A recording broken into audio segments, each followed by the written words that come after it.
Antonio Luna. Good day everyone! I'm Lauren Rifil from BSOWA. My topic is all about death of Antonio Luna. Antonio Luna's death is a highly controversial event in Philippine history. He was assassinated on June 5, 1899 in Cabanatuan City, Nueva Ecija, by members of his own army. The motives behind his death are still debated among historians. Gayunpaman, si Emilio Aguinaldo talaga ang pinakatinuturo nilang dahilan sa pagkamatay ni Antonio Luna. Sa kadahilan ng mahigpit niyang pagpapatupad sa batas militar at dahil sa inggit ng iba sa pagtatagumpay niya sa mga labanan.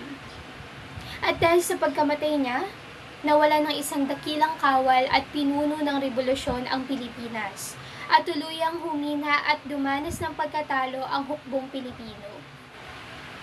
Antonio Luna was a highly respected general in the Philippine Revolutionary Army, known for his bravery and military prowess.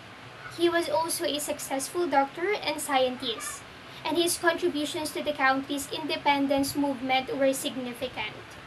Despite his achievements, Luna's death was a tragic event that marked a turning point in the country's history.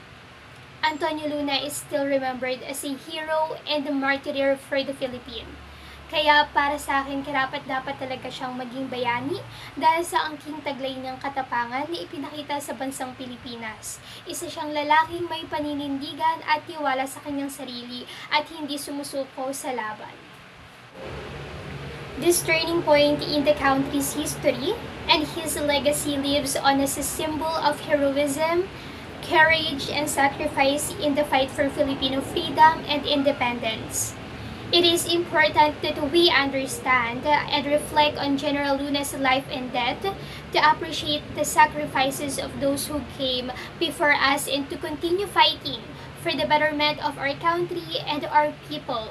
That's all. Thank you.